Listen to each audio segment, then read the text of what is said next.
sé todos los problemas que pasamos en el inicio de nuestra Constitución y bueno, por tal motivo creo que uno de los problemas más principales a los que se enfrentan es el miedo a los impuestos, porque no tanto, ni siquiera llegan a experimentar en esa primera etapa el saber o el querer conocer un poquito más de esas obligaciones que van a tener cuando queremos formalizar.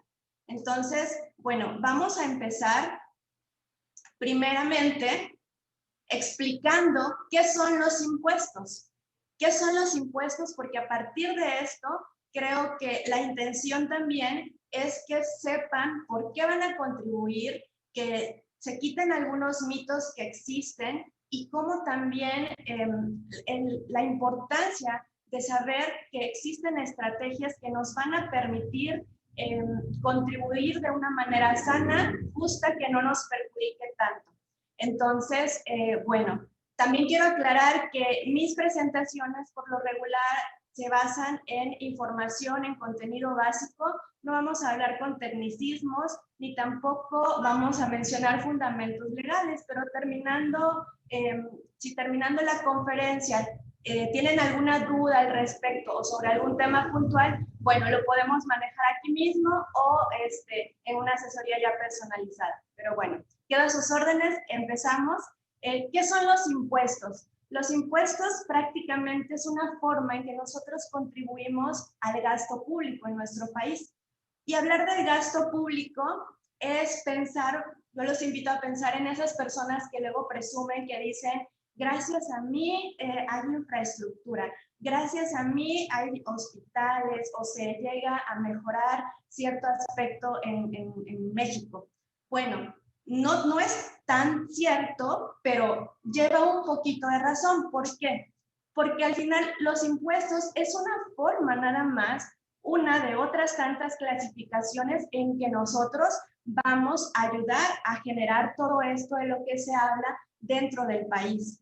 Entonces, cuando nosotros llegamos a escuchar o llegamos a tener conciencia de que los impuestos van para una mejora dentro de la nación, pero creo que desde ahí hay que tener también esa motivación que sabemos que se van para algún beneficio dentro de nosotros. Por ejemplo, dentro de, retomando un poquito cómo está organizado nuestra nación, por ejemplo, en cuestión de, está el presidente de la República y define sus secretarías, prácticamente podemos, pensemos un poquito en la cultura, en el deporte, hablando, por ejemplo, de una secretaría en particular, la Secretaría de Economía.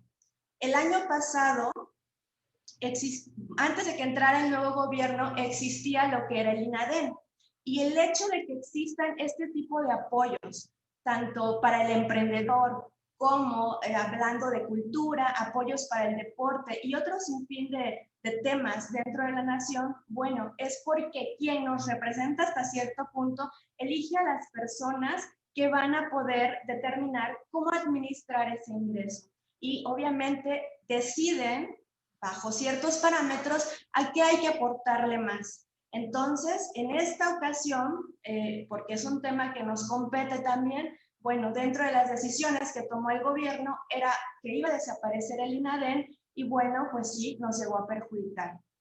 Entonces, un poquito sí, no estoy hablando tan a fondo, pero sí saber que, bueno, es importante estar al pendiente de todo lo que sucede allá afuera, de las noticias, de las decisiones, quizás no para ponernos a alegar o a estar en contra como tal de las decisiones del gobierno, más bien a ser conscientes qué tanto nos van a afectar a nosotros, porque como emprendedores ya no somos solamente nosotros, tenemos un equipo de trabajo, tenemos clientes, tenemos proveedores y entonces debemos estar adelantados a todo ese tipo de cambios. Por ejemplo, estamos en fechas, a partir del mes de septiembre se crea el presupuesto, el proyecto de presupuestos de egresos de la federación. ¿Y esto qué implica? Bueno, es una propuesta que se hace año con año sobre qué cambios va a haber para el próximo año, cómo se espera recaudar ese dinero para ocuparlo en esto que mencionaba al principio.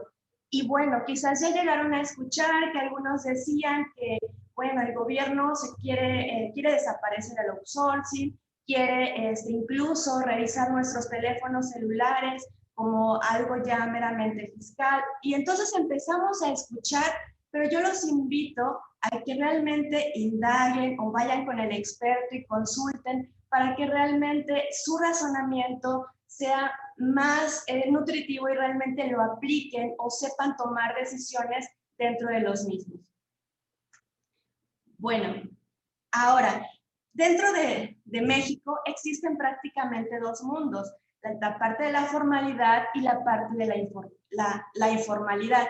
En el caso de la formalidad, estamos hablando, en este caso puse una imagen de una plaza, pero también ser formales no significa que vamos a estar en un negocio, en un edificio con una fachada totalmente impecable. Hay quienes empezamos desde casa, quienes empezamos con negocios pequeños, pero empezamos dentro de la formalidad. Yo aquí simplemente les quiero aclarar los beneficios, las ventajas y desventajas de estar de un lado y de otro. Y bueno, quiero empezar hablando de la informalidad. Aquí tenemos, por ejemplo, una imagen de vendedores ambulantes. Sí existen otro tipo de situaciones sociales en los que el gobierno se tiene que ocupar, pero no vamos a abrir debate sobre eso. Prácticamente simplemente quiero que sean conscientes de lo que les voy a compartir. Por ejemplo, yo tengo esta definición o esta manera de clasificar a los negocios. Cuando alguien inicia un negocio informal, o prácticamente hablar de negocios informales, para mí son aquellos que nacen sin ninguna planeación, que nacen simplemente por la necesidad de obtener un ingreso. Quieren obtener un ingreso, pero ni siquiera aplican a lo mejor esos objetivos a alcanzar, ni siquiera hacen un plan de negocios, ni siquiera tienen una estructura para poner un precio al producto, no toman en cuenta ciertos costos, todo esto que como emprendedores debemos de saber, porque tenemos un objetivo, tenemos un enfoque sobre lo que queremos hacer con nuestro propio negocio. Ahora sí que todos quienes estamos en este mundo del emprendimiento tenemos el objetivo, tenemos expectativas altas, tenemos expectativas de no quedarnos en donde ahorita estamos y de avanzar, pero también somos conscientes de lo que pasa a nuestro alrededor y de que también podemos cometer errores, pero esos errores nos van formando. Entonces, cuando me llega un cliente, prácticamente me dice, me ha pasado que las personas me preguntan, oye, tengo tanto de dinero, ¿qué negocio pongo? Para empezar ahí, no es qué negocio pongo, no es como una fórmula mágica en donde ya nada más porque tienes dinero, ya significa que la asesoría te va a decir, ok, aquí la vas a hacer. Cualquier tipo de negocio tiene su proceso, necesita, que yo considero, no porque es mi profesión, pero es una de las bases, la parte financiera. Como experiencia personal, yo sí les comparto que también tuve mis trancazos y realmente en el ejercicio de esto llevo alrededor ya de 10 años y hasta apenas hace 5 años fue cuando ya entendí de mis errores en la parte financiera la importancia y he ido mejorando en la situación financiera, pero es algo que tenemos que ir desde el inicio. Entonces, imagínense si nada más ponemos el negocio por querer generar ingresos, pero sin todo saber cómo lo vamos a hacer. Es por ello que los emprendedores asistimos a este tipo de eventos, de foros, en donde queremos nutrirnos de temas en los que no somos expertos, pero que mínimo nos van a dar una pauta para tomar decisiones dentro de nuestro negocio. Entonces, hablar de ventajas dentro de la informalidad, realmente yo no puedo mencionar ninguna. Por el contrario, está la parte de la formalidad.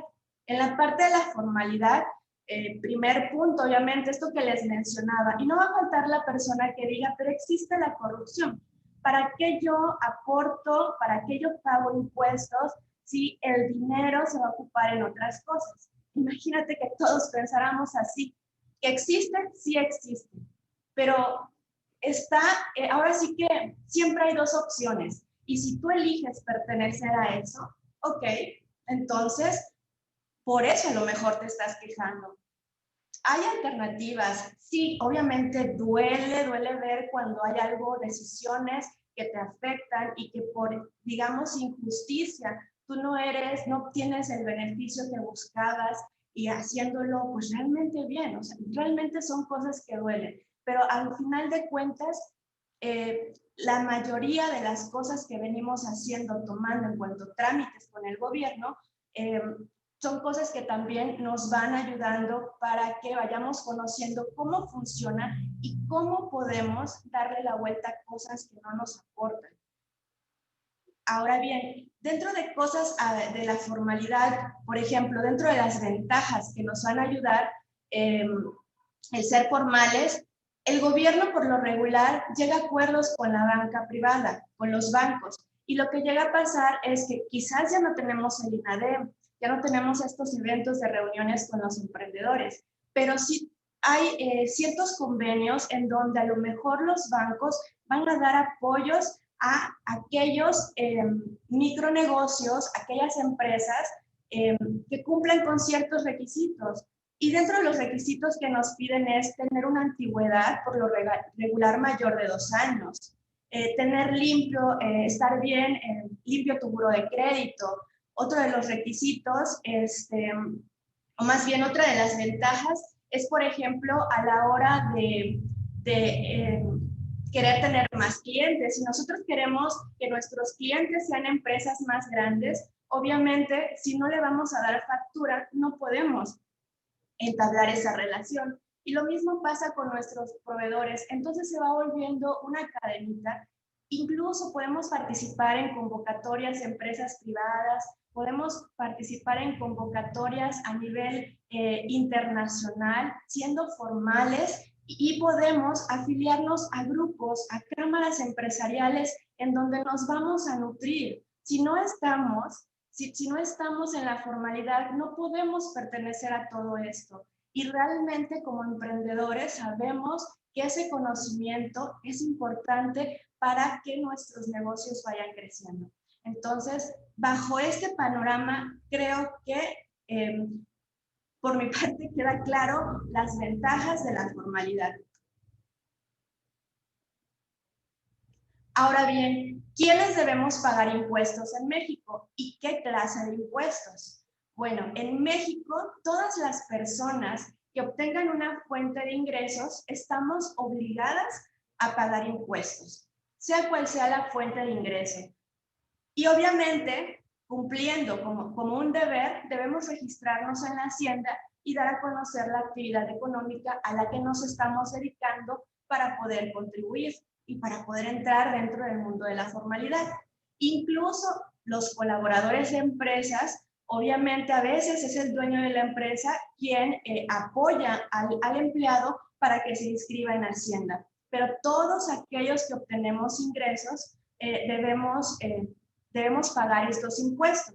¿Y qué tipo de impuestos? Los más comunes de los que hemos escuchado son el ISR, el IVA, el IEPS, y aquí estoy metiendo un apartado de impuestos estatales y de cuota obrero patronales, que en la parte fiscal no se consideraría como impuestos propiamente, pero yo los integro para explicarles un poco en el caso de que sean micronegocios con empleados. Bueno, el ISR, el IVA por lo regular son de los impuestos más comunes. Los impuestos los vamos a identificar a través de tasas. Las tasas es como el porcentaje que se le aplica a tu ingreso.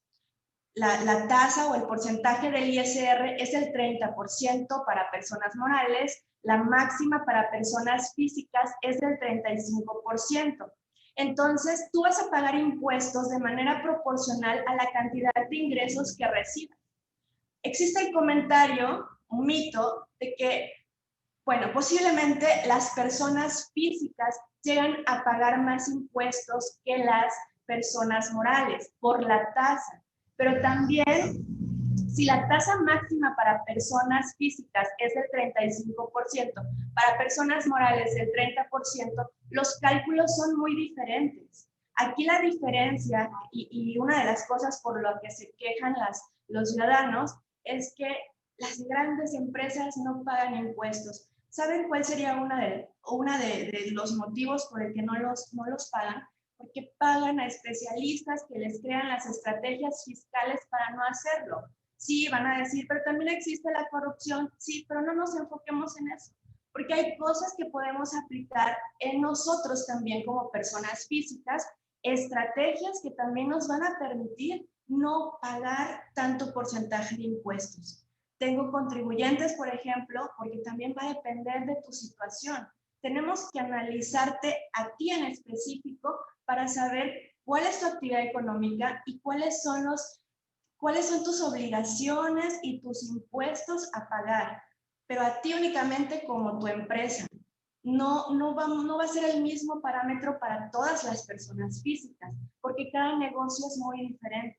Entonces, tomemos en cuenta esto, que una buena estrategia te va a ayudar a no pagar altas cantidades de impuestos. Les comentaba que hay clientes que tengo que, por el régimen al que pertenece, han tenido más de 5 años que no han pagado impuestos. Entonces, pues realmente sí hay estrategias y sí, obviamente, hay una buena planeación para darle seguimiento. Les decía que había puesto como en un rubro aparte impuestos estatales y las cuotas obreras. ¿Por qué? Cuando nosotros, aquí por ejemplo, estos impuestos son de tipo federal, o sea, todo el dinero se va a la Hacienda Pública General de todo México. Pero también los estados tienen injerencia, es decir, también se quedan como una parte de los impuestos. Tenemos nuestra propia ley también como estado que nos dice qué impuestos se deben de pagar dentro del estado. De hecho, tiene el estado hasta cierto punto autoridad también para requerirnos impuestos federales. No sé si a algunos de ustedes que ya están tributando les ha llegado una notificación de finanzas del estado para que paguen el ISR, para que declaren su IVA, que a pesar de ser impuestos a nivel federal, también el Estado no los puede exigir y no viene de Hacienda, viene del Estado. Pero al Estado propiamente le corresponden impuestos como por el ejercicio de la profesión médica, por tener trabajadores. Entonces, bueno, por mencionar algunos, entonces también dependiendo de mi actividad, debo de checar con un asesor que me diga qué impuestos debo pagar. Por otro lado, pagamos cuotas obrero-patronales, que es cuando yo tengo empleados, porque yo estoy contribuyendo para que mi empleado tenga su servicio médico, incluso alguna de las estrategias que hacen cuando empiezan a tener empleados o los dan de alta porque el empleado quiere tener su propia, lo principal, quieren cotizar en el Infonavit para poder tener su departamento, su casa. Pero ¿qué creen? Hay otras alternativas. Realmente, en el caso del IMSS, son grandes las cantidades de impuestos que se llegan a pagar. Entonces, por el hecho de seguir viejas prácticas rutinarias, creemos que la única finalidad vendría siendo entonces registrar a los trabajadores a IMSS, cuando pueden tener otros beneficios también, otra modalidad en la que pueden estar como trabajadores y también tener su servicio médico. Entonces, es ahí la importancia también de tener una buena asesoría. Ahora bien, todas las personas que contribuimos en México nos clasificamos en personas morales y personas físicas. Las personas morales, pues, son aquellas que se forman como sociedad en agrupaciones para poder sacar adelante, pues, el proyecto, pero en sociedad. Tu idea de negocio en sociedad. Y como personas físicas son aquellos que lo hacemos bajo la individualidad. Posiblemente yo empecé como persona física, posiblemente alguien que tiene ganas de emprender y que no tiene no está con amigos para a lo mejor que estén en la misma sinergia para formar algo. Ok, lo puedes hacer solo, no pasa nada. Incluso por experiencia, yo tuve malas experiencias con sociedades. Entonces, hay que tomar en cuenta esto. Tampoco ser personas morales, otro mito a aclarar, porque piensan que ser personas morales es como lo mejor. Si vas a iniciar un negocio, inícialo como persona moral, porque solamente así te van a ver bien. Entonces, repito, hay que analizar todo lo que hay alrededor de tu negocio, de tu proyecto, para saber si te conviene. Por poner un ejemplo así, a lo mejor muy rápido, hay personas que necesitan, arquitectos, por ejemplo, que quieren obtener obra pública por parte del gobierno del estado, del ayuntamiento. Entonces, aquí, para ellos les conviene ser personas morales porque les dan obras más grandes. O quizás llegan pues a un tipo de convenio en donde tienen que ser personas morales.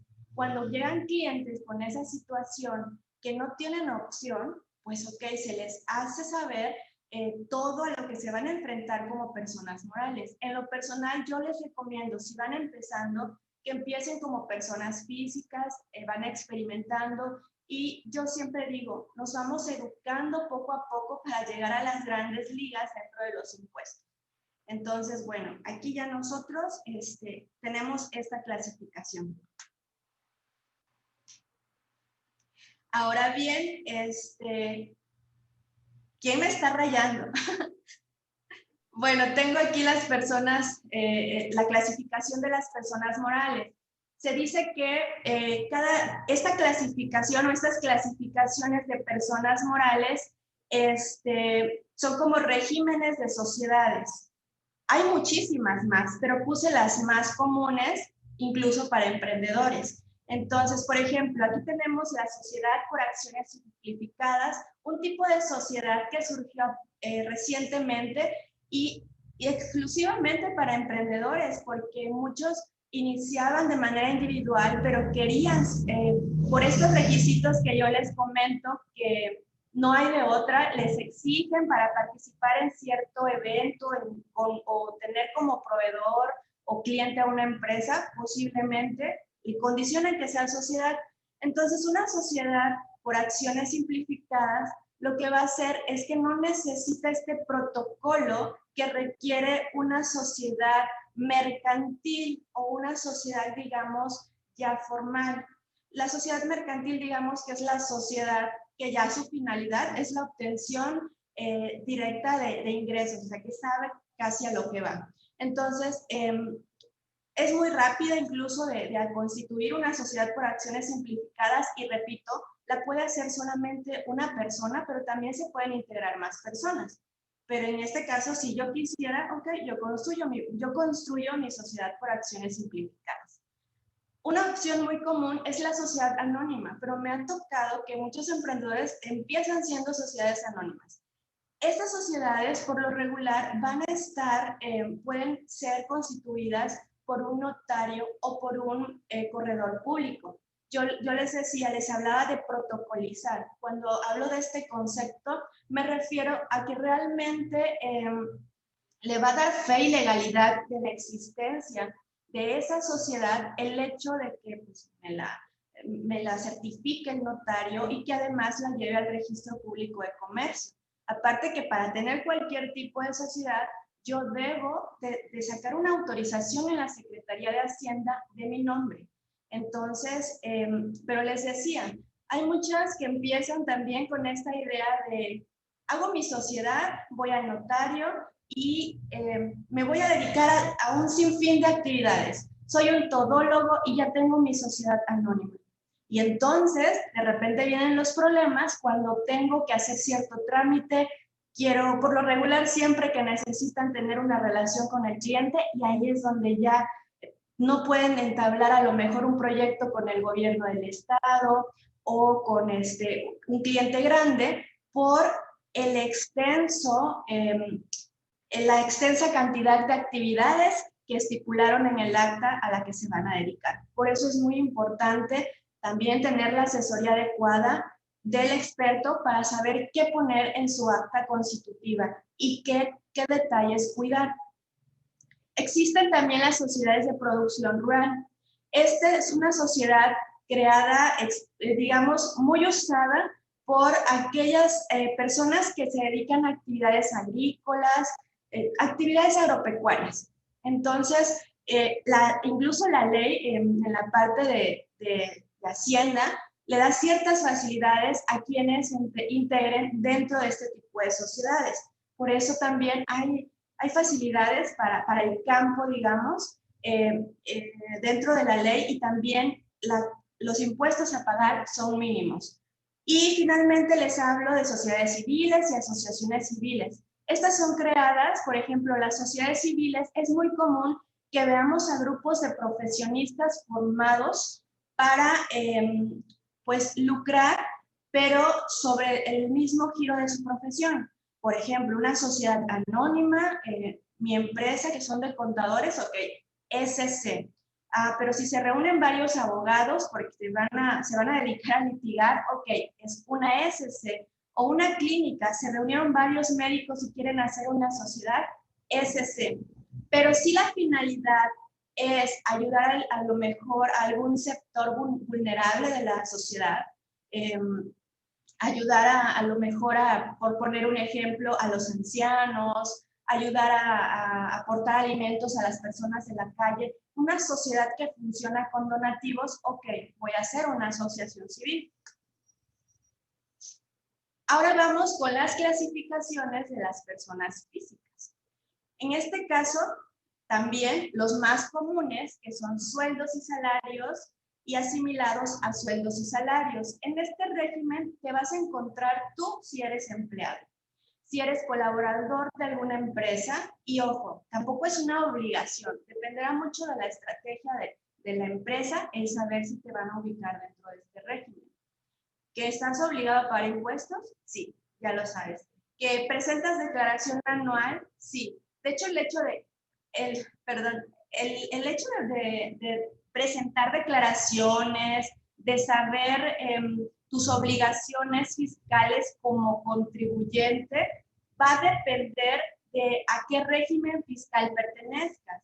Entonces, no es como, no vamos a medir con la misma vara a todos los contribuyentes, son muy diferentes. Entonces, bueno, el régimen de sueldos y salarios, tú te vas a dar cuenta si estás aquí porque posiblemente te tengan asegurado y posiblemente te llegue tu comprobante de nómina a tu correo electrónico. Asimilados, puedes estar en ese régimen también en el caso de que posiblemente no tengas seguro médico, pero esporádicamente llegas a prestar servicios a una empresa. Y que si estás obligado a presentar declaración anual, sí rebasan tus ingresos de 400,000 pesos al año y si tienes más de 2 patrones en un mismo año, por mencionar algunos. El otro régimen es el régimen de incorporación fiscal, un régimen muy conocido, muy ocupado, y en el que yo digo es el régimen en el que te vas a preparar, lo que comentaba hace rato, para ir avanzando, ir escalando a otro régimen y si en el futuro lo deseas, vas a ser una persona moral. Dentro de las facilidades de este régimen es que si tienes impuestos a pagar, esos impuestos se van a ir pagando gradualmente a lo largo de 10 años. Entonces, empecemos el primer año. Vamos a suponer que tienes 100 pesos a pagar, pero el primer año tienes una facilidad de no pagar el 100%. No pagas nada. Pero el siguiente año ya vas a pagar solamente un 10%. Y el siguiente, en el tercer año, vas a pagar 20% de lo que te correspondería pagar. Y así gradualmente hasta que tú llegaras a pagar el 100%. Y en ese momento, como decía, ya tú vas a aprender de qué facturas, qué facturar, qué deducciones entran y todo este tipo de cosas.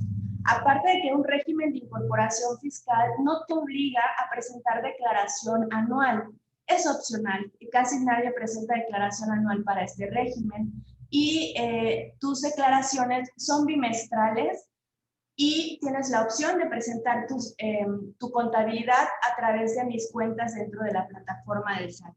Y trae más beneficios que unos regalos que les voy a hacer. Bueno, ahí también los van a conocer. Existe otro régimen, que es el régimen de actividades empresariales y profesionales.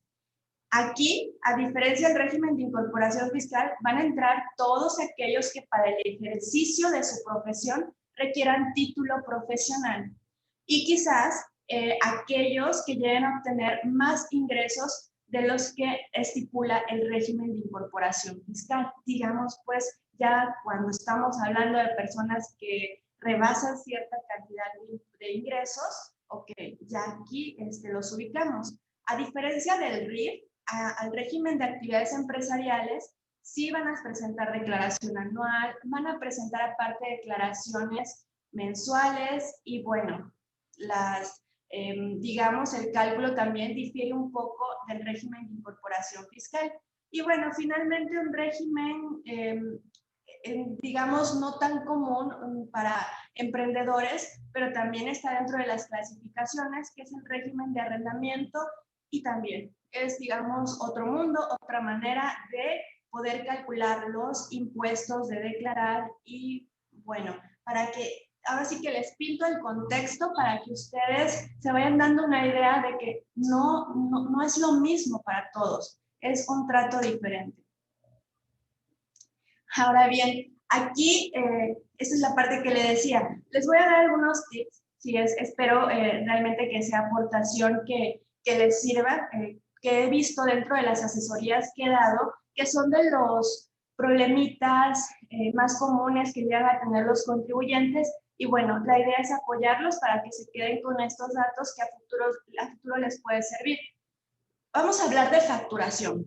La facturación, una vez que ya estoy en la formalidad, que ya identifico el régimen al que pertenezco, obviamente estamos locos, nos volvemos locos tratando de facturar la mayor cantidad de gastos. Pero también el cliente nos exige factura y a veces no sabemos los límites, pero también manejamos cuentas bancarias y bueno, pero todo gira en torno a la facturación. La facturación hasta cierto punto va a ser el medio a través del cual Hacienda va a darse cuenta de mis ingresos, del monto de mis ingresos, pero también la cuenta bancaria fiscal, que ahorita vamos a ver. Bueno, el primer punto es hablar del CFDI, que es el comprobante fiscal digital por internet, que anteriormente era la factura, ¿no? Antes se le conocía como factura y le seguimos llamando así. Pero tampoco basta con decir ya la empresa tal me dio una factura y allí termina todo. La ley marca ciertos requisitos fiscales y dependiendo de la actividad a la que me dedique, realmente van a ser los requisitos que van a solicitar en esa factura. Obviamente, cuando yo hago la factura, yo siempre les he dicho a mis clientes, si tu cliente no te pide una corrección hasta cierto punto, así la hayas hecho mal la factura tú, no te preocupes, tú vas a declarar ese ingreso. Tienes que declararlo porque pues existe el medio de que entra a tu cuenta bancaria. Nada de que, ay, es que me equivoqué, pero si te la aplica el SAT cuando es tu gasto y te pide factura y tú no revisaste bien esos requisitos. Entonces, pues a grandes rasgos hay que tomar en cuenta esta parte de saber realmente identificar en qué me voy a fijar a la hora de facturar. Obviamente la puedes hacer con un sistema de facturación, que hay muchos proveedores que se aprovechan. A lo mejor tu facturación no rebasa ni las 10 facturas al mes y ya te están vendiendo un sistema y es totalmente gratis a través de la plataforma del SAT. Y aquí obviamente va a depender, repito, de saber exactamente, conocer tu actividad, porque la factura no se hace de la misma manera para todos. Es muy diferente. Yo me he encontrado personas que dicen, emprendedores que dicen, ok, ahorita no puedo pagar el servicio, pero ya vi un tutorial y ya hice la factura. Efectivamente, de hecho por eso salió ahí Conta, porque al final, viendo el tutorial no hacías la factura como era. Entonces, de esta forma, pidiendo asesoría y tú sabiendo qué es lo que debes de considerar exactamente para poder hacerla, bueno, va a ser más fácil y te vas a sentir más seguro. Entonces, bueno, toma en cuenta esos datos que te proporciono. El punto 2 es hablar de las ventas al público. También es muy común entre los emprendedores que nos dediquemos a actividades con el público en general. Y primero, en el punto de que yo soy el microempresario y llegan a mi tienda y me piden factura por cualquier importe, me han preguntado, oye, ¿y tengo la obligación de dar factura? Sí, sí tienes la obligación de dar factura sin importar el importe. Sin embargo, hay una facilidad administrativa que saca el SAT y que dice, si tu cliente es del RIF y te está pidiendo una factura inferior de 250 pesos, ok, no se la des si no quieres. Es opcional, por decirlo así. Pero si su importe ya es a partir de 250 pesos en adelante, ok, ya tienes la obligación y si no lo haces, ahora sí que te puede denunciar en Hacienda. O también, en el caso de cualquier otra actividad, más bien que no pertenezcas al RIF, el monto límite son 100 pesos. Entonces yo digo, no te vas a andar escudando con una regla por un importe tan bajo. Hay cosas más importantes por qué preocuparse. Entonces yo sí te aconsejo, si el cliente te pide la factura, hácela, no importa la cantidad y no te metes en problemas.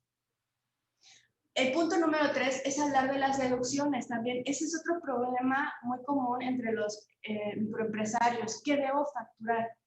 Entonces, de hecho, dentro de la página de Facebook y en Instagram tenemos videos sobre ciertas profesiones, actividades en donde explico algunos gastos muy comunes para cada régimen. Pero al final yo siempre digo, analiza bien tu actividad y pregúntate qué es necesario para realizar la actividad a la que te dedicas. O sea, aquello que realmente si lo quitaras no pudieras hacer esa actividad.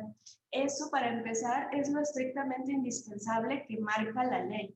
Entonces, empecemos por eso. Otra manera, otro tip que les puedo dar es, en el momento, si se te dificulta, es más fácil que empieces facturando todo porque vas iniciando y ya después con la ayuda del contador van clasificando y ya en la práctica, en la interacción con las facturas, ya tú vas aprendiendo qué sí entraba y qué no entraba para facturar.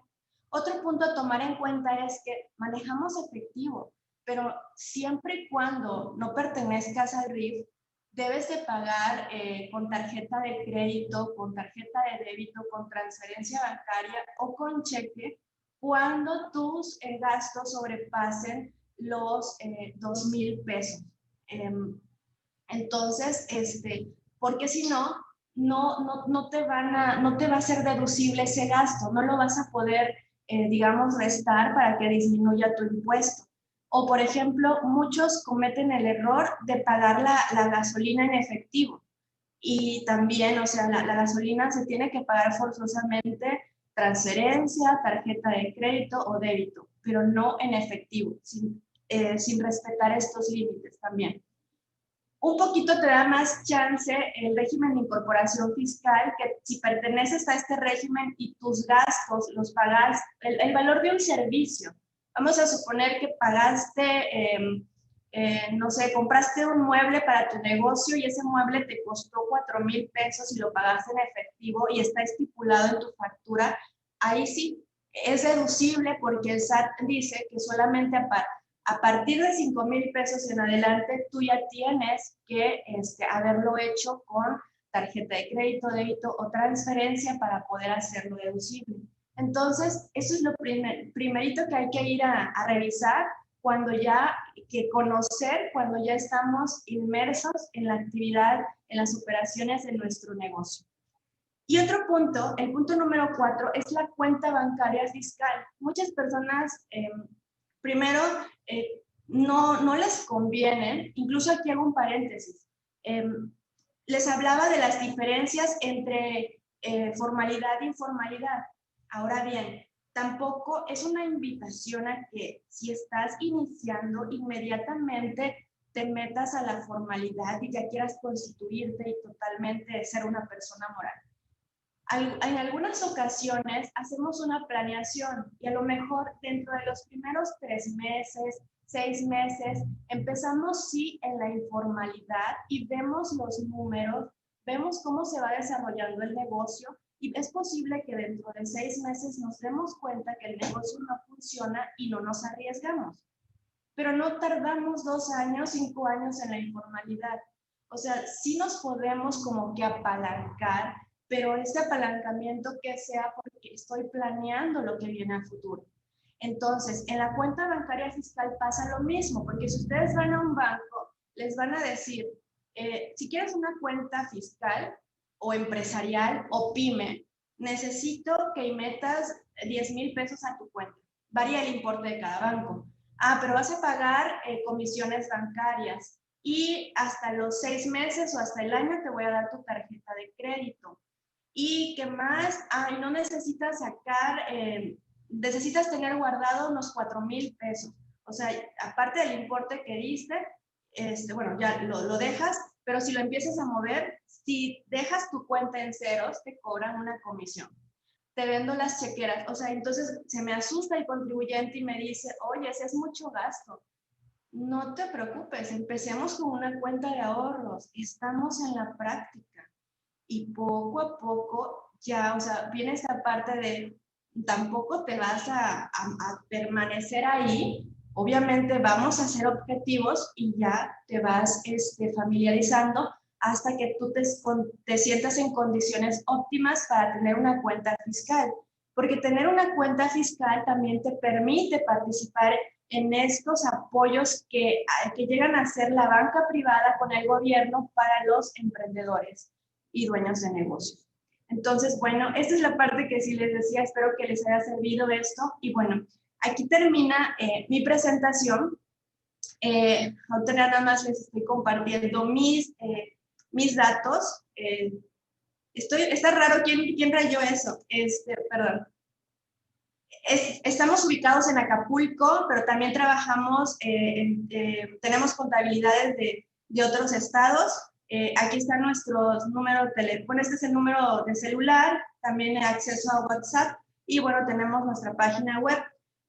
Vieron también que estaba lo de Eiconta. Hasta ahorita, bueno, yo empecé con mi marca personal, como Vianey Laureano, como les comentaba, soy un emprendimiento también. Y a lo largo de todo este tiempo, pues creo que ya en este año, a raíz de la pandemia, ya pues surgió la idea de constituirnos como una persona moral. De hecho, aquí les presentaba a mi equipo de trabajo. Actualmente somos 5 y ahora sí que todos están jóvenes. Estoy orgullosa de que todos ellos andan en los 20 y realmente hemos sabido responder y bueno, son un equipo que ahora sí que gracias a ellos yo estoy aquí participando porque me ayudan con la carga de trabajo que hay en el despacho también y bueno, sin ellos también yo no podría estar haciendo todo esto. Dentro de los servicios que ofrecemos está el servicio de Eiconta, que ahorita creo que me va a preguntar Víctor al respecto. Está el de Formalízate, que te ayuda a constituir tu empresa desde cero. Nada más llégame con una idea de negocio y yo te dejo funcionando correctamente y con toda la asesoría que necesitas sobre impuestos. Está el servicio de Regularízate. Si de repente te dio miedo porque desconocías los impuestos y dejaste ahí botada tu contabilidad, ok, te ayudo a actualizarte y a que tomes el control de tu negocio o posiblemente me digas, ya no quiero nada, ya cierra todo, ok, saldamos y ya no te metes en problemas porque luego vienen las multas. Y el servicio de Contabilízate, que es el servicio mensual, que te llevamos tu contabilidad mes con mes y la asesoría obviamente correspondiente para tu negocio. Y bueno, estas son nuestras redes. Nos pueden encontrar en Facebook. Actualmente todavía estoy como Vianey Laureano. Pensamos ya empezar con Eiconta el próximo año. Estamos en proceso de registro de marca, constitución de la sociedad y bueno, ya saben, todo lo que implica el hacer un negocio nuevo. Entonces también tengo contenido en YouTube y en Instagram. Muy y bien. Bueno, muchas gracias por escucharme. Oye, Vianey, nos has dado ahora sí que una cátedra. Yo les dije a algunos estudiantes que se conectaron el día de hoy, van a aprender más que en la universidad en estas conferencias. Realmente en una hora vemos lo que realmente nosotros como emprendedores no nos enseñan en la escuela, que que es muy básico. O sea, todos nos damos de alta en Hacienda. Ya nos explicaste cómo y de qué maneras. Y es importante tener esta información. Nos has dado bastante información. Antes de pasar con las preguntas, ya Dagnaí está lista para leer las preguntas. Pero antes de pasar, yo quiero preguntarte acerca de este servicio de iConta, porque se me hace muy interesante y sin duda muchos de los que están conectados ahorita tienen dudas, te las van a expresar, pero sin embargo muchos van a necesitar aprender a hacer ciertas cosas en particular y también van a necesitar de tu asesoría. Y a mí me llama mucho la atención porque me explicaste la otra vez que platicamos que iConta es un servicio que te está formando mes con mes o algo así parecido. Quiero que les cuentes a las personas que están conectadas qué cosa es iConta y cómo les puede ayudar. Porque yo creo que muchos que estamos conectados, creo que nos conviene muchísimo contratar el servicio porque está en un superprecio además. Ok, iConta es un servicio que consiste en asesoría virtual para emprendedores, para aquellas personas que necesitan aprender a utilizar la plataforma del SAT, que necesitan saber de finanzas, que necesitan saber de impuestos. Entonces, yo lo vi, por ejemplo, en mi caso, a lo mejor no en la necesidad de conocer de impuestos, pero sí, por ejemplo, de marketing. Pero yo creo que en un momento te dije, ¿sabes? Quiero saber qué va a hacer la persona que va a trabajar para mí, para poder yo decirle, no me estás viendo la cara y sé lo que estás haciendo, no tengo el tiempo para hacerlo, pero sé más o menos cómo lo vas a hacer. Entonces, bueno, yo te preparo como emprendedor. En 6 meses te enseñamos lo básico para el manejo de la plataforma, a generar tu constancia de situación fiscal, la opinión de cumplimiento. Este tipo de capacitación la hacemos constantemente, cada vez sacamos un contenido y obviamente los del programa iConta entran gratuitamente por la cuota que pagan al mes. Y pues al final es eso. Hablaba de, por ejemplo, si quieres que te enseñe a facturar, lo hago, pero de acuerdo a tus actividades, de acuerdo con tu régimen. Te explico por qué estás en ese régimen y obviamente, te ayudo a entender tu actividad económica con un enfoque fiscal y financiero. Muy bien, pero no nos dijiste el precio porque está muy completo. Creo que es muy caro. El costo debe de ser unos 2,000 pesos mensuales o una cosa así, ¿no? No. El valor del costo es de 700 pesos al mes y de hecho ahorita por introducción que en el Buen Fin vamos a seguir manteniendo este precio de 350 pesos al mes. Lo vamos a respetar los 6 meses que se quede la persona. Y bueno, ya después del Buen Fin, ya ahora sí retoma el costo de 700 pesos cada mes, obviamente en un periodo de 6 meses. Ok, oye, pues súper precio porque emprendedores de verdad aprovechen, porque me estás diciendo, a ver si entendí bien, ahorita con el descuento 350 pesos, pero es un precio congelado durante los 6 meses. Sí, si se quedan es un precio congelado.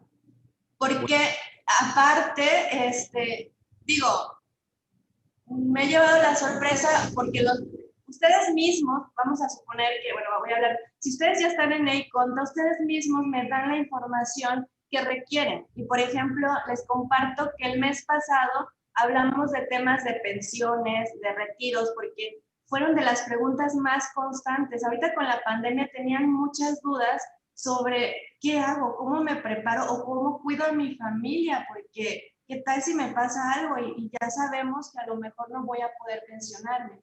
Entonces, al final son cosas que tú necesitas y estamos en interacción constante. Ahora sí que estamos actualizados para tratar al contribuyente a través por ejemplo, a distancia, ¿no? Como te lo mencionaba. Muy bien, pues bueno, ahí está la oportunidad. Por favor, pon otra vez tus redes sociales, Vianey, para que se pongan en contacto contigo y quede ahí en pantalla y ellos puedan contactarte y de verdad puedan aprovechar, porque de verdad que es un muy buen servicio que nos va a ayudar a todos y a todas. Vamos a ir con Dagnaí García con las preguntas para ya ir cerrando el día de hoy. Pero pues bueno, se vienen preguntas, creo que se vienen muchas preguntas por ahí.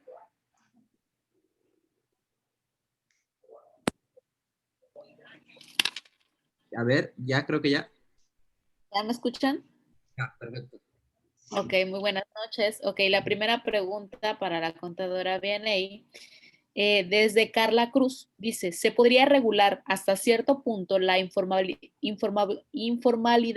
de algunos empleos por parte de un sector del gobierno para ayudarlos a integrarse al sector comercial formal? Sí se podría, pero ahí se tiene que hacer una labor. Por ejemplo, lo que comentaba al inicio, que el hecho de estar formales, o sea, alguien tiene que tomar la iniciativa, alguien ya estando en la formalidad. Entonces, si nos integramos a grupos o cámaras que podamos, como ya agrupación, exigir esto, sí se puede hacer, pero en la individualidad va a estar complicado. Pero así nacen muchos beneficios en favor de los emprendedores. Ok, muchas gracias. Diadonis Mota, como estrategia contaría las donaciones a instituciones públicas, así como campañas de concientización y etcétera. Perdón. Como estrategia, es que sí puede ser una estrategia, pero por ejemplo, tampoco que se vea como algo malo el crear asociaciones y el que las personas quieran donar. O sea, vamos a hablar un poquito del Teletón. Por ejemplo, lo tenemos así como satanizado algunas personas de, ay, es que es la estrategia de Televisa para no pagar tantos impuestos. El punto aquí es que realmente quienes tienen familiares en el Teletón, quienes están trabajando en el Teletón, vemos que realmente sí se hace uso, sí se necesita, incluso se requiere más ingresos para apoyar a esos niños. Entonces, es un ganar-ganar entre empresas y entre la sociedad civil vulnerable que necesita el apoyo. Ok, muchas gracias. No sé si hay otra pregunta, Víctor. Son las que yo tengo ahorita. Sí, sí, hasta ahorita son todas las preguntas que tenemos. Bueno, tenemos todavía algunos minutitos para que vayan haciendo sus preguntas. Si tienen alguna, de verdad que está muy, muy padre. Yo tengo una pregunta, aprovechando que ahorita nadie está preguntando bien ahí. En todo caso, si yo estoy en un régimen, por ejemplo, no me recuerdo el primero que ponías en la diapositiva, Sí. ciertos beneficios. El que comentabas que incluso no tiene la obligación de declarar los primeros, la declaración anual me parece el primer año. Yo puedo cambiarme de régimen, lo puedo hacer y cuándo lo debo de hacer. O si estabas, a ver, yo hablé, el primer régimen era de sueldos y salarios como trabajador. El segundo régimen del que hablé era el RIF. Ajá. Tú puedes, sí puedes cambiarte, pero no puedes volver. Por ejemplo, que digas, ok, voy a ocuparme a tener otra actividad que requiera título profesional para su ejercicio. Entonces, y ya te aumentas al régimen de actividad profesional. Y que de repente te arrepientas o el negocio no funcionó y quieras regresar al RIF, no se puede. Entonces, sí todo eso hay que comentarle al asesor, al contador, para que te sepa decir en qué momento te conviene o cómo hay que hacerle para saber si sí va a funcionar o no. Muy bien, muchas gracias. Hay otra pregunta de Agnaí por ahí que está ahí en pendiente.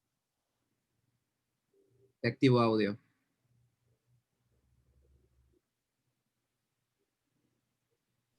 Correcto, muchas gracias, contadora Vianey. Tenemos otra pregunta de María Sandra, que nos dice, ¿qué otro tipo de inscripción para el trabajador le puede dar los beneficios de seguridad social o de salud para evitar la carga de impuestos al IMSS? ¿Qué otros beneficios? ¿Qué otras estrategias, no? ¿Qué otro tipo de inscripción para el trabajador le puede dar los beneficios, de seguridad social o de salud? Uno, por ejemplo, seguros privados. Ok, uno O por sería ejemplo, seguro. convenios con los bancos también, dependiendo de qué quieran sus trabajadores. Si quieren tener, por ejemplo, casa, ok, algo con el banco, entonces. Pero si requieren el servicio médico, puede ser algún tipo de seguro médico directamente, pero ya privado, ya para que sea un beneficio mejor. Los seguros traen opciones en donde, aparte de que le das el servicio médico, le puedes dar facilidades para ahorro también. O sea, traen sus estrategias también los agentes de seguro.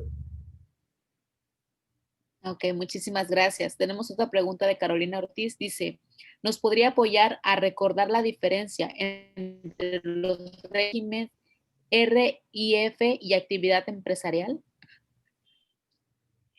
Actividad empresarial, solamente las personas que requieran título profesional para su ejercicio, quienes rebasen ya de ingresos superiores a los 2 millones de pesos.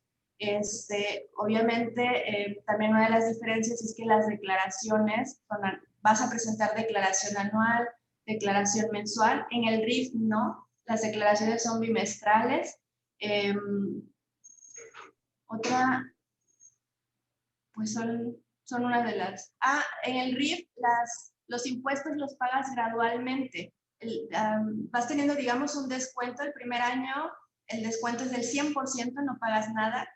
En el segundo año hay un descuento del 10, después del 20, por decirlo así.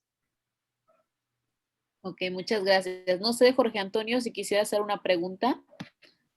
Como vi que activó su cámara, igual. Y si quieren hacer una pregunta, ustedes sin escribirla pueden para activar su audio. Listo, Jorge, adelante. Sí, buenas viendo. noches a todos. Como Buenas siempre, noches. como cada día, siempre buenas noches. Ustedes como contadores, ya sea el Colegio de Contadores, como asociaciones de contadores, asociaciones contables, o la Canaco y todas esas instituciones que tienen que ver con negocios pequeños, medianos y grandes, al notar que en esta ocasión, en este año, el SAT, bueno, desde hace 2 años, el SAT le ha otorgado al Estado el cobro, el requerimiento de impuestos a los del RIF, y se están dando estas situaciones de corruptelas. ¿Ustedes han hecho esas observaciones? ¿Se las han hecho saber al SAT? O esta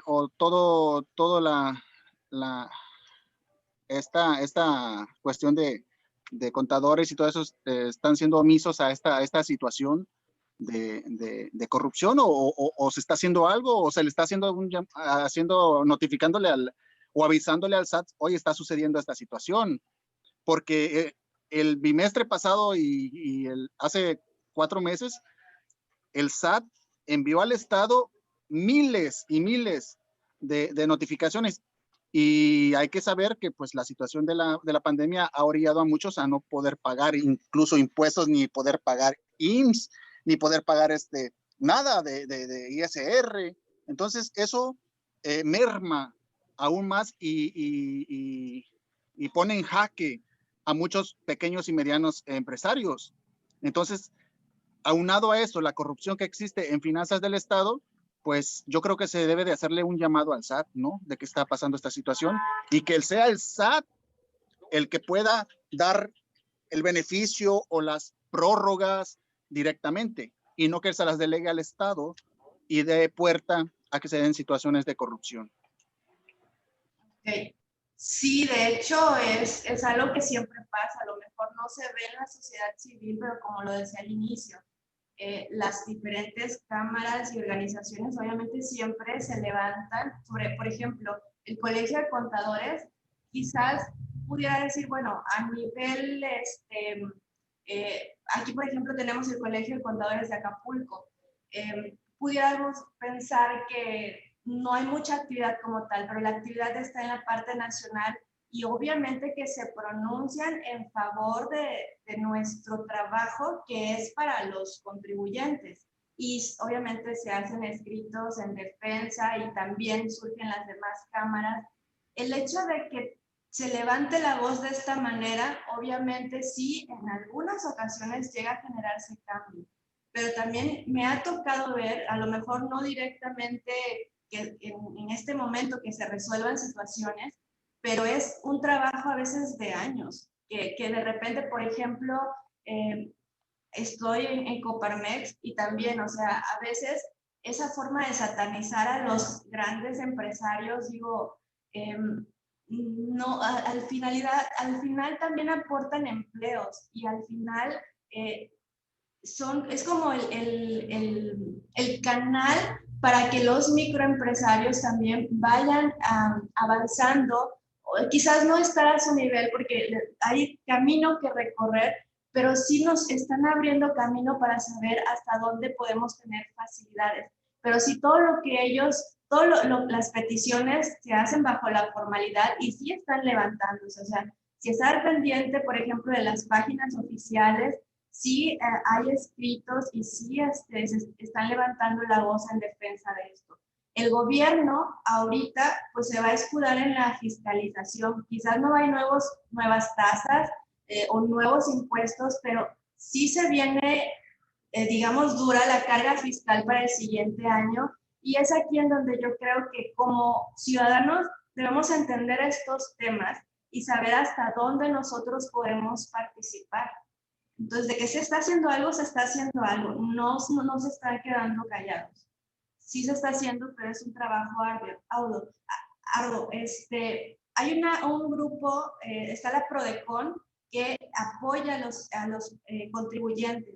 Si tú no tienes contador y estás pasando por una violación de la autoridad, acude a la Prodecon y obviamente son los encargados de ayudarte para resolver ese tipo de problemas.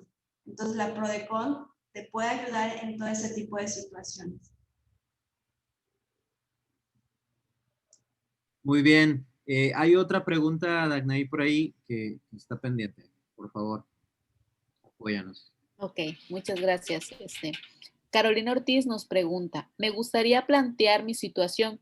Una empresa en la cual estuve trabajando me proporcionó una tarjeta de nómina. Dejé de colaborar con ellos y sigo utilizando esa tarjeta de nómina para depósitos personales. Estoy de alguna forma incurriendo en una situación fiscal incorrecta, considerando que estoy registrada en el régimen de sueldos y salarios. Pero la pregunta que haría al respecto, ¿todavía sigues trabajando, quizás ya no para la misma empresa, pero para otra empresa? Porque si la sigues usando quizás para otras actividades, pero si te siguen depositando de otro trabajo, bueno, al final, digamos, ya está fiscalizado. Y si no es así, nada más ten cuidado con los montos que manejes, porque si rebasan los 15,000 pesos los depósitos que te lleguen a hacer, obviamente eres vulnerable de alguna revisión.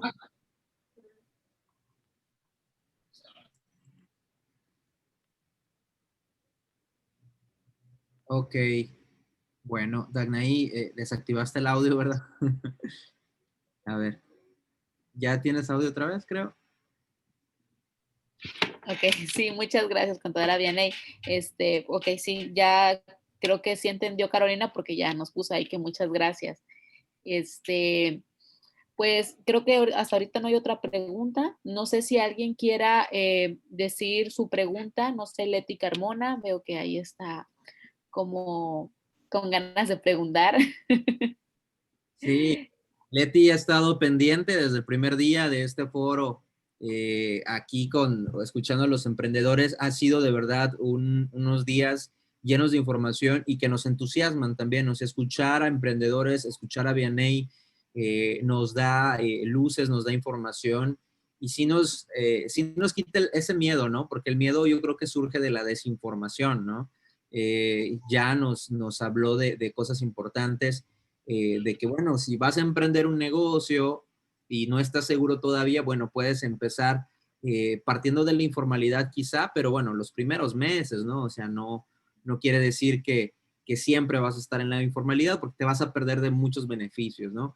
Y lo importante aquí es de que emprendas, el negocio puede ser que no prospere, entonces no pasa nada, hay que buscarle, hay que buscar qué es lo que estamos cometiendo de errores y qué necesidades hay en el mercado actual que todavía no son satisfechas, porque finalmente la mercadotecnia pues va a buscar esas necesidades no cubiertas y vamos nosotros dando una oportunidad de valor, un producto de valor, un servicio de valor que puede satisfacer esa necesidad. Entonces, pues bueno, mañana vamos a hablar de la conferencia de transformación digital para emprendedores. Voy a estar con ustedes mañana hablando de este tema que es bien importante y que conecta, ¿no? Conecta todo esto. El maestro Fernando Fuentes ayer nos hablaba del registro de marca. Y es algo que debemos de hacer, pero también la parte digital es importante porque al final de cuentas hoy en día el marketing es casi 100%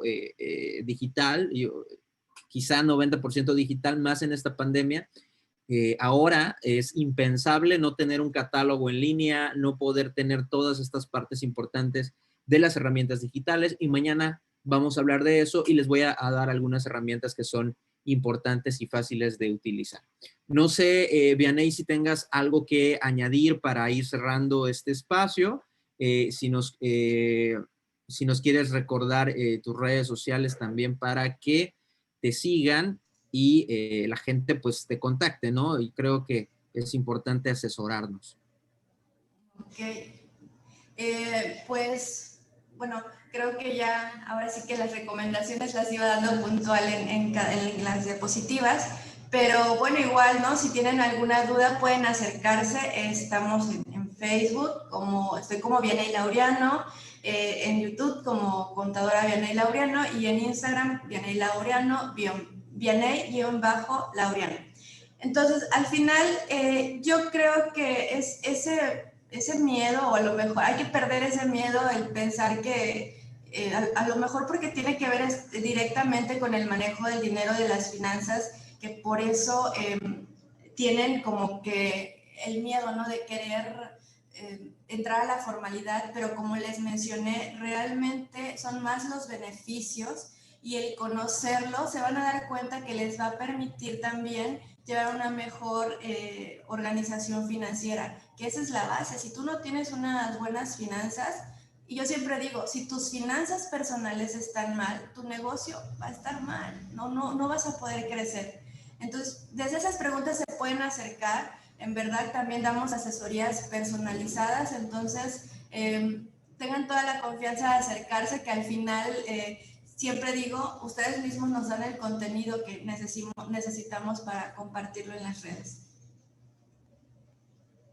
Muy bien, pues muchas gracias, Vianey, de verdad te agradezco muchísimo por colaborar en este Foro Nacional de Emprendedores. Desde que te lo platiqué, rápidamente me dijiste sí, rápidamente quisiste colaborar y más en estos tiempos de pandemia en los que más que nunca tenemos que colaborar entre emprendedores y te agradezco muchísimo tu participación. De verdad que es muy valioso lo que nos cuentas. Y bueno, quiero invitar a todos los que nos escuchan y ven a que sigan conectados el día de mañana, porque mañana vamos a hablar de este tema, transformación digital para emprendedores y además pues vamos a tener ahí toda la información. Les tengo una sorpresa al finalizar el foro, entonces mañana tienen que estar, no se lo pierdan, les tengo una gran sorpresa que sin duda va a cambiar sus vidas. Ándale pues. Entonces nos vemos el día de mañana. Cuídense mucho, pasen bonita noche. Gracias, Vianey, y gracias a todas las personas que se conectaron. Dagnaí, muchísimas gracias por tu ayuda en este foro. Realmente nos ayudas bastante ahí colaborando, leyendo las preguntas. Gracias, Leti, Carolina, Stephanie y a todos, Rosario, y a todos un abrazo y nos vemos el día de mañana para cerrar este Foro Nacional de Emprendedores 2020, Nova Web, y nos vemos. Chao.